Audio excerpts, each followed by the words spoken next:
नमस्कार फ्रेंड्स, मैं हूं डॉक्टर सम्यक देवन। स्वागत है आपका psoriasis treatment India by Kaya club global में। आज मैं आपको बताने वाला हूं एक शॉकिंग ट्रुथ जो 90% सोराइसिस पेशेंट्स को पता नहीं है। आपका सोराइसिस इसलिए ठीक नहीं हो रहा है क्योंकि आपके बॉडी में 5 से 7 ऐसे क्रिटिकल न्यूट्रिएंट्स की कमी है। सिर्फ क्रीम्स और मेडिसिन से सोराइसिस कंट्रोल नहीं होता, रियल हीलिंग अंदर से भी शुरू होती है। इंटरनेट पे हज़ारों वीडियोज़ हैं जो क्लेम करती हैं कि best psoriasis cream, miracle topical ointment treatment, overnight psoriasis cure, लेकिन कोई भी नहीं बताता कि 90% सोराइसिस पेशेंट्स में ये 5 से 7 न्यूट्रिएंट्स सिवियरली डेफिशिएंट होते हैं। आज मैं आपको देता हूँ कंप्लीट साइंटिफिक ब्रेकडाउन अपने क्लिनिकल एक्सपीरियंस के साथ और रियल पेशेंट ब्लड रिपोर्ट्स के साथ, और एग्जैक्ट सप्लीमेंटेशन गाइड भी दूंगा। इस वीडियो को अंत तक आप प्लीज़ मेरे साथ देखिए।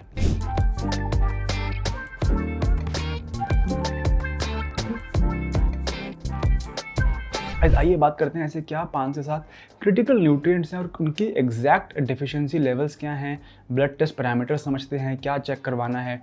फूड सोर्सेज में आपको बताऊंगा, सप्लीमेंटेशन सोर्सेज में आपको बताऊंगा। मैं आपके साथ एक्चुअल डेटा शेयर करूंगा जिससे कि आपकी डिसीजन मेकिंग और इम्प्रूव हो जाए। वीडियो को लाइक करें क्योंकि ये इन्फॉर्मेशन आपकी सोराइसिस हीलिंग में ब्रेक थ्रू मोमेंट हो सकता है। गाइस, रिसर्च की बात अगर मैं करूँ तो जर्नल ऑफ न्यूट्रिशनल मेडिसिन ने 2024 में एक पेपर पब्लिश किया था जहाँ पे उन्होंने 3,500 सोराइसिस पेशेंट्स का कॉम्प्रिहेंसिव न्यूट्रिशनल एनालिसिस किया। 92% पेशेंट्स में मल्टीपल न्यूट्रिएंट डेफिशिएंसीज पाई गई थी और न्यूट्रिशनल करेक्शन से 70% सिम्टम इंप्रूवमेंट भी हुआ। टॉपिकल ट्रीटमेंट्स अकेले अगर हम लगाते हैं तो शायद सिर्फ 30% इंप्रूवमेंट आता, लेकिन इन्हीं पेशेंट में जब न्यूट्रिशनल डिफिशियंसी भी ठीक किया तो ज़्यादा इंप्रूवमेंट आया। यही नहीं, American journal of clinical nutrition की भी फाइंडिंग्स है, मैं आपके साथ शेयर करता हूँ। न्यूट्रिएंट डेफिशिएंसीज डायरेक्टली लिंक्ड होती हैं सोराइसिस सेवेरिटी से। अगर हम सप्लीमेंटेशन थेरेपी देते हैं तो 60% फास्टर रिकवरी आती है। डाइटरी मॉडिफिकेशन कर लेने से 40% फ्लेयर अप कम हो जाता है और लॉन्ग टर्म कंप्लायंस भी बेटर रहती है क्योंकि न्यूट्रिशनल अप्रोच जो है वो ज़्यादा सस्टेनेबल है।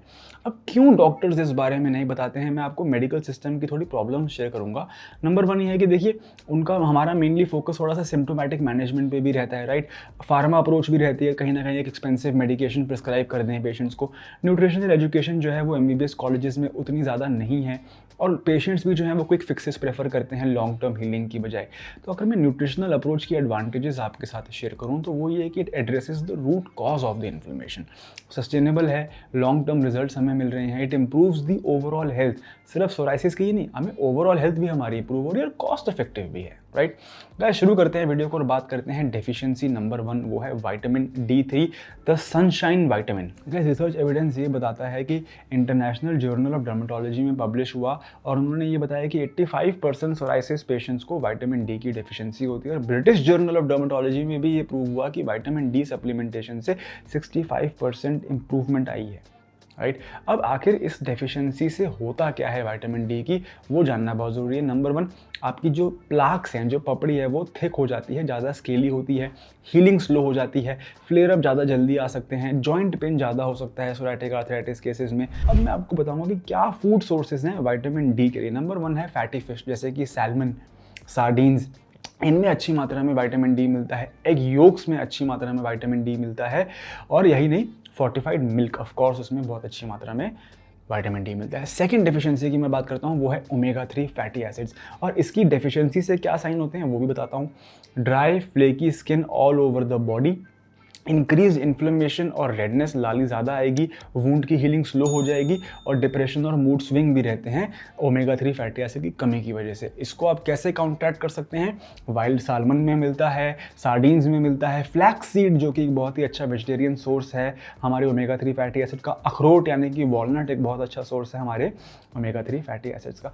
थर्ड डेफिशिएंसी की गाइस मैं बात करता हूँ, that is zinc, also known as the healing mineral. Research evidence again क्या शो किया है, इंटरनेशनल जर्नल ऑफ डर्मेटोलॉजी में पब्लिश हुआ है कि जिंक सप्लीमेंटेशन से सोराइसिस में 80% केसेस में इंप्रूवमेंट पाई गई है। और इसकी डेफिशिएंसी के सिम्टम क्या होते हैं? स्लोली हीलिंग होते हैं सोराइसिस के लीजन, इन स्किन की जो ससेप्टेबिलिटी है स्किन इन्फेक्शन को, सेकेंडरी बैक्टीरियल इन्फेक्शन को, वो बढ़ जाती है। तो जिंक हमें कहाँ से मिलता है गाइस? अगर मैं बात करूँ अपने प्रैक्टिकल एक्सपीरियंस में तो जिंक हमें देखने को मिलता है पंपकिन सीड्स में, चिकपीज़ में, कैश्यूज़ में यानी कि काजू में अच्छी मात्रा में हमें देखने को मिलता है जिंक। और डेफिशिएंसी नंबर 4 है गाइस सेलेनियम। ये एक एंटीऑक्सीडेंट मिनरल है जिसका इंपॉर्टेंट रोल है, और इसका भी डिफिशियंसी इम्पैक्ट मैं आपके साथ शेयर करता हूँ। तो इसमें इंक्रीज्ड ऑक्सीडेटिव स्ट्रेस देखने को मिलता है, स्किन में इम्यून फंक्शन जो है वो हमारा ख़राब हो जाता है, और जो हमारी स्किन की जो रीजनरेशन की स्पीड है वो भी स्लो हो जाती है। तो आखिर क्या है फूड सोर्सेस इस मिनरल के? That is Brazil nuts, eggs, sunflower seeds, chicken अगर आप ले रहे हैं तो again is a very good source of selenium. अगली डिफिशियंसी की अगर मैं बात करूंगा इस नंबर 5, वो है बी कॉम्प्लेक्स विटामिन्स, जो कि हमारी बॉडी के एनर्जी सपोर्टर्स हैं, राइट। क्रिटिकल बी विटामिन्स हैं फॉर सोराइसिस के B6, B9, B12। रिसर्च क्या कहती है बी कॉम्प्लेक्स विटामिन्स के बारे में? न्यूट्रिएंट्स जर्नल में पब्लिश हुआ था कि बी कॉम्प्लेक्स की डेफिशिएंसी देखी जाती है 71% सोराइसिस पेशेंट्स में, और डर्मेटोलॉजिकल रिसर्च में भी ये कहा गया है कि B12 इंजेक्शन से सोराइसिस के जो आउटकम्स हैं 58% पेशेंट्स में बेटर हुए हैं। क्या फूड सोर्सेज हैं विटामिन बी के? B12 हमें देखने को मिलता है मीट में, फिश में, एग्स में, डेयरी प्रोडक्ट्स में। फोलेट यानी कि विटामिन B9 जो होता है वो हमें लीफी ग्रीन वेजिटेबल्स में मिलता है, फोर्टिफाइड ग्रेन्स में मिलता है।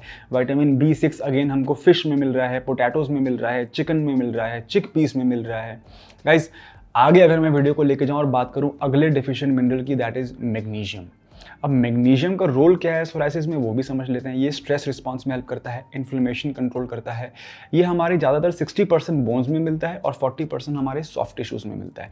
अगेन इसकी भी अगर मैं आपके साथ रिसर्च शेयर करूँ तो वो कहती है कि 76% सोराइसिस पेशेंट्स के अंदर मैग्नीशियम की डेफिशिएंसी मिलती है, और लो मैग्नीशियम होने की वजह से बॉडी में कॉर्टिसोल बढ़ता है जो कि हमारी बॉडी का स्ट्रेस हार्मोन है, और मैग्नीशियम की डेफिशिएंसी से स्लीप क्वालिटी भी ख़राब होती है, राइट।